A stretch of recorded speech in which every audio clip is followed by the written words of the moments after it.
Prince Harry has lost his £50 million case against the Daily Mail. This case came to light literally weeks after my surgery, when I couldn't even walk to the top of the stairs. That's come to an end today, Piers. Yeah. I think that's what's so fascinating. Yeah, I agree. He went into this case convinced he was going to win.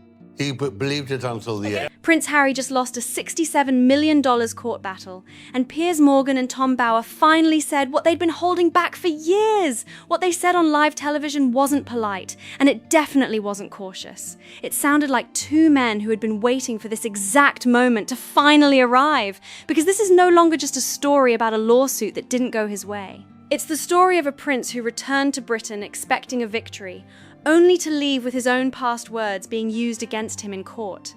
It wasn't just Harry, that's important to also notice, right, John? Elton John, Liz Hurley, a lot of people were seeking damages against these Associated newspapers. Even his key witness struggled under oath, adding even more attention to the case. Then, two of Fleet Street's most outspoken voices stepped in front of the cameras and basically said, "We told you so." Harry reportedly arrived in Britain with two prepared statements ready to go. One was for a defeat, and the other was for a major win. The bigger statement was said to announce that he had personally beaten the Daily Mail and exposed serious problems inside the British press. That speech was never delivered. During a public appearance, someone reportedly leaned over and quietly shared the result with him. I think you've got to look at two things. I mean, the judge has been remarkably brave, because to punch Harry on the nose so violently, and although he hasn't called him a liar, implies that he didn't believe a word of his evidence, was brave in the normal rate of things. 97 claims had been considered, and none succeeded. The outcome was so unexpected that even some of his strongest critics were surprised by how completely things unfolded. Reports also suggest that members of his legal team may have known the result days before he even arrived in Britain. If that's true, it could explain why he appeared tense and emotionally drained throughout the week, like someone expecting everything to suddenly fall apart at any moment.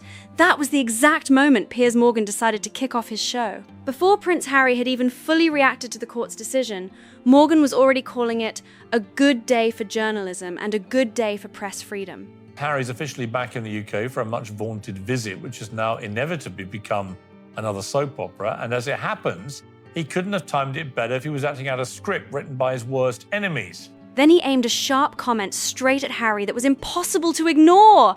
The legal fight lasted 11 weeks and included 45 days inside the courtroom. Barristers on both sides charged massive fees, with the costs becoming so high that even the judge stepped in. The bills were described as excessive, and the judge reduced them while the case was still going on.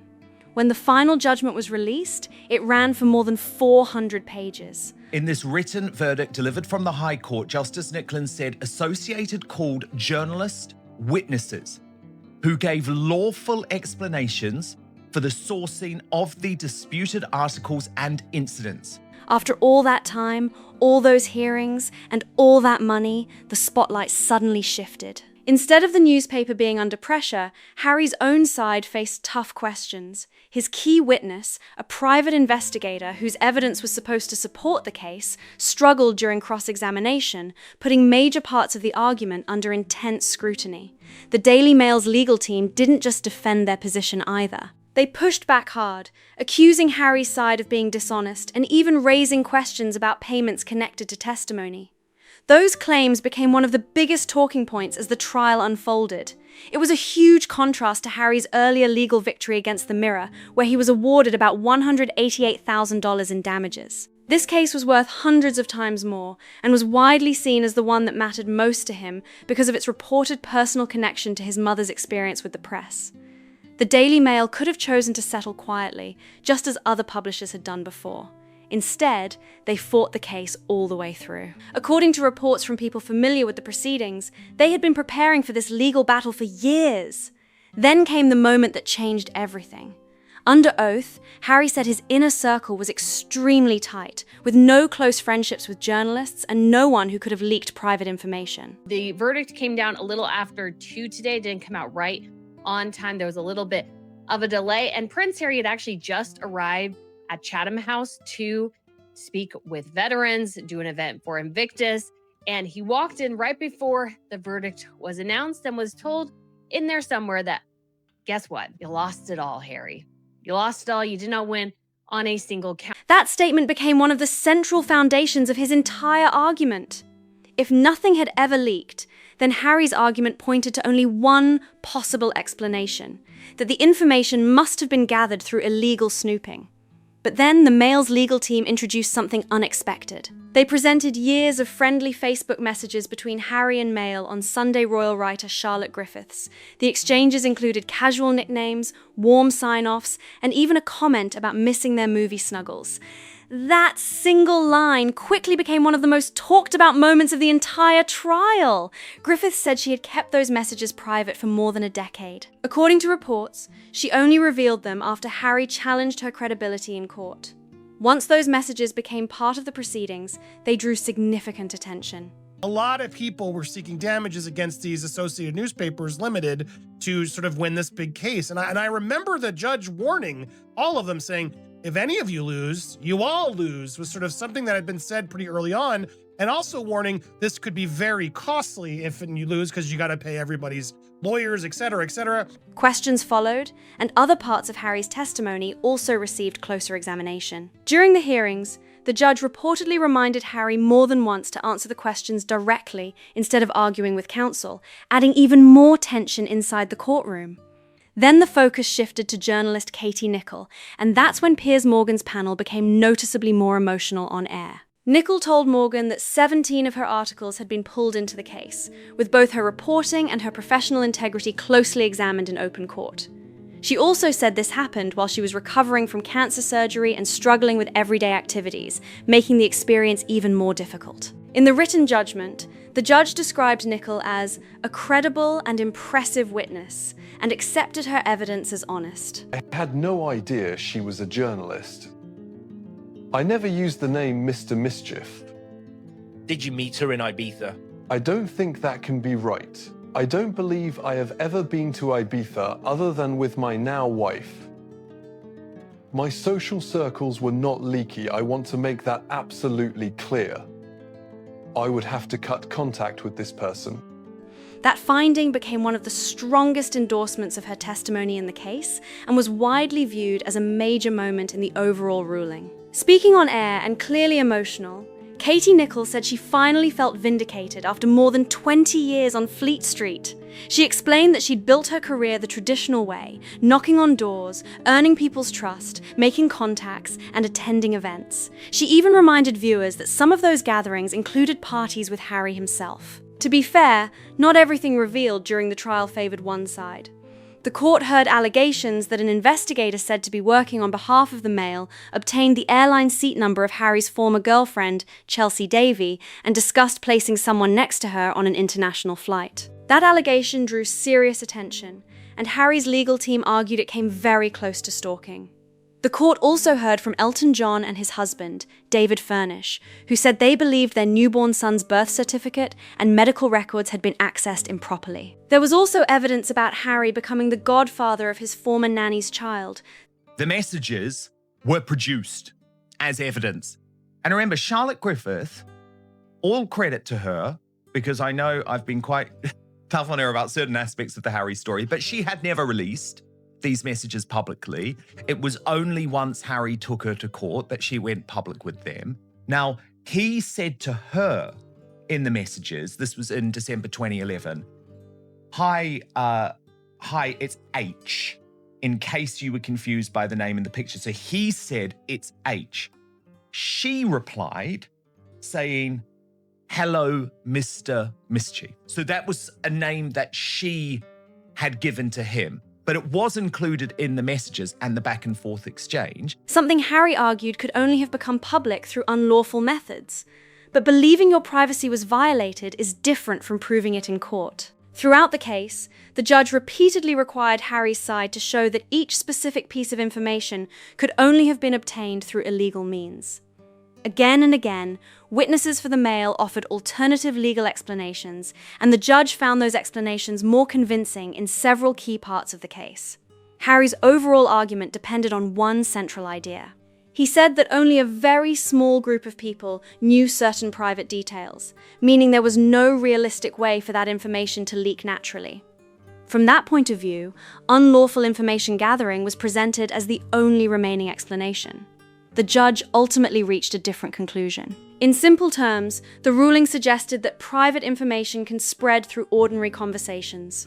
Friends can talk, trusted contacts can share details, and information can travel in completely legal ways. The royals offered Harry and his family use of Buckingham Palace for the duration of their stay. It's self-evidently one of the most secure buildings in the United Kingdom, after all. But apparently the palace is not fit for the spare to the throne.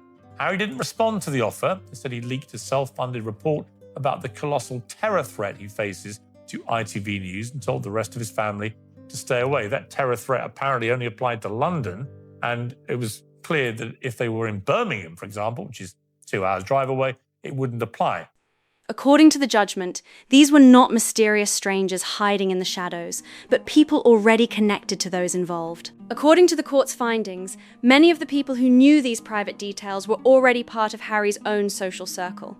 The ruling suggested that no phone hacking was needed if information could simply spread through conversations between people who already had access. That point appeared again and again across the different claims, becoming one of the key reasons the case ultimately failed. On Piers Morgan's panel, veteran royal author Tom Bower put it in much stronger terms. He described the lawsuit as less about proving unlawful conduct and more a vengeful campaign against Fleet Street as a whole, driven by a desire to settle old scores rather than genuinely prove wrongdoing. His comments quickly became one of the most talked about reactions after the judgment, but the courtroom loss may not have been the end of Harry's challenges. Under the British legal system, the losing side can be required to pay not only its own legal costs, but also a significant share of the winning side's costs. The Mail reportedly spent tens of millions defending the case. Oh, I'm not going to lie, a bit emotional, because this has been, quite a few years of my life, and the many other journalists that have gone through this. And I've worked on Fleet Street now for 20 years. I've been at Vanity Fair for 15 of those. I was at the Mail on Sunday for 17 of those years. And they were wonderful years of journalism. And, I did journalism the hard way, right? I went out every night. I partied with Prince Harry. That story came out in the court when, he couldn't remember, but he invited me into the party, into his inner circle. And a hearing is scheduled for late July to determine how much Harry and his fellow claimants may have to pay. Whether Harry has insurance that could cover this type of outcome has not been publicly confirmed. Reports have also noted that insurance coverage can depend on the circumstances of a case. One important detail often gets overlooked. Harry was not the only person involved in this legal claim. The group of claimants included several well-known names, including Elton John, Elizabeth Hurley, Sadie Frost, David Furnish, former MP Simon Hughes, and Baroness Doreen Lawrence. Reports suggested they believed the case had a strong chance of succeeding. After the ruling, Simon Hughes publicly described the outcome as very disappointing. During Piers Morgan's programme, even Tom Bower, who has often criticised Harry, said the person he felt most sympathy for was Doreen Lawrence. He pointed to her long public campaign following the racist murder of her son and noted the difficult position of being involved in a lawsuit against a newspaper that had also campaigned over the years for justice in that case. It was one of the few moments in the discussion where the tone noticeably softened.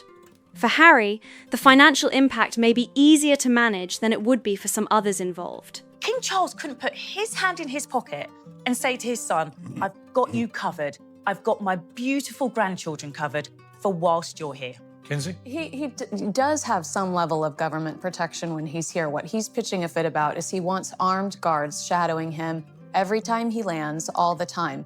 I mean, I do think that there are some people that misinterpret this and are under the impression that he receives no support when he's here. He does receive some support when he's here from the government. But not everyone connected to the claim necessarily has the same level of resources, making the outcome especially significant for the wider group. After the judgment, Daily Mail editor-in-chief Paul Dacre released a strongly worded statement. He criticised Harry's public position on privacy, arguing that Harry had shared private family matters in his memoir, while also accusing the press of invading his privacy. Dacre also said that Harry's mother had trusted and liked the Mail, adding another controversial point to the public debate. All of this happened during what many commentators described as an especially difficult period for Harry. Reports claimed Buckingham Palace had offered him accommodation during his UK visit, but that the arrangement did not go ahead after a delay in responding. Meghan and the children remained in the United States. There were also reports raising questions about funding for the Invictus Games, the project most closely associated with Harry's public work. Taken together, the headlines painted a picture of an exceptionally challenging week. Questions surrounded his relationships, his public role, and then came the court ruling that brought the legal battle to a dramatic close. This was the point where the story moved beyond the courtroom and became a major television debate. On his show, Piers Morgan didn't try to soften his reaction. I did things the old-fashioned way. Went and knocked on doors, curated contacts, got people on side. I remember being told when I was under questioning, but the Queen's late cousin, Lady Elizabeth Anson, at the time was a woman in her 70s. Why on earth would she speak to you? This sort of sense of disbelief. He opened by calling the ruling a good day for journalism and argued it was also a bad day for Harry's credibility. Morgan then reflected on his own experience reporting on Princess Diana, saying on air that she used to call him regularly, that their conversations were recorded with her knowledge, and that she would sometimes review and suggest changes to stories before they were published. Morgan's argument was straightforward.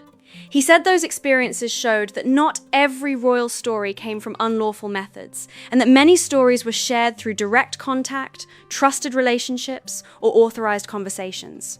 According to him, that reality did not fit the idea that every report had been obtained illegally. The discussion then shifted to Harry's ongoing campaign over his security arrangements after stepping back from royal duties.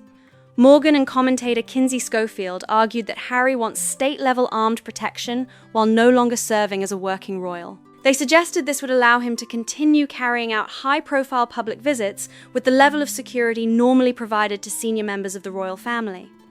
They also pointed to Prince Andrew's publicly funded security over the years, arguing that people reach very different conclusions depending on which royal they are talking about. Family lawyer Paula Rohan Agerman strongly challenged that view. She argued that King Charles could have chosen to pay for his son's protection privately if he wished. She also questioned reports that Buckingham Palace had offered Harry accommodation during his UK visit before that arrangement reportedly fell through after a delay in reaching a decision, adding another layer to the ongoing public debate. Nicholl and Morgan kept returning to what they described as the biggest irony in the entire situation. They argued that Harry had earned substantial money by publishing deeply personal family stories in his memoir, while now presenting himself as one of the strongest public voices on privacy. Morgan pointed to the book's detailed accounts of family disagreements, personal confessions, and past drug use, arguing that Harry had revealed more about his own family's private life than many newspaper reports ever had. Knows that, and his people definitely know that, because I've talked to them, and they've been very wary of being used as a PR tool to reconnect them back to the A-list royals, which gives them a currency they can then manipulate and sell back in America. And I don't think the royal family are going to let them do it. So then the question becomes, well, what happens? I mean, how can he, with all the attention this defeat will bring? The panel also revisited the Oprah interview and the allegations about racism involving unnamed members of the royal family. Morgan argued that Harry and Meghan had spent years publicly criticizing the institution before, in his view, shifting toward rebuilding their public image around the time of this UK visit and following the court ruling. Later in the discussion, Tom Bower was asked directly whether he believed Harry and Meghan's marriage would survive the recent setbacks. He answered yes, but said he believed the reason was practical rather than romantic. In his view, the couple now rely on each other as they face what he described as a serious challenge to their future. Both Tom Bower and Piers Morgan argued that several business ventures linked to Harry and Meghan have not met commercial expectations, leaving the couple, in their view, more dependent on rebuilding their public image than many people realize. They suggested that the court case, which many expected to become Harry's biggest legal triumph against the British press, instead ended as the most significant courtroom setback of his adult life. And the final financial impact may not even be known until the remaining hearings are complete. Harry returned to Britain hoping to change the conversation. Instead, the court ruled against him on every claim, in a British courtroom with the world's attention fixed on the outcome. It was a result that quickly dominated headlines and sparked intense debate across television, newspapers, and social media. Reports also suggested that the palace accommodation offer did not go ahead, while Meghan and the children remained in the United States. There have also been reports raising questions about funding connected to the Invictus Games. At the same time, Piers Morgan and Tom Bower, two longtime public critics of Harry, used the moment to reinforce arguments they have been making for years. Now, the biggest question isn't simply whether Harry lost this case. It's what happens next. How will this outcome affect the others who joined the lawsuit? What impact could it have on Harry's public reputation? And with another hearing scheduled for the end of July to address legal costs, the next chapter may prove just as important as the verdict itself.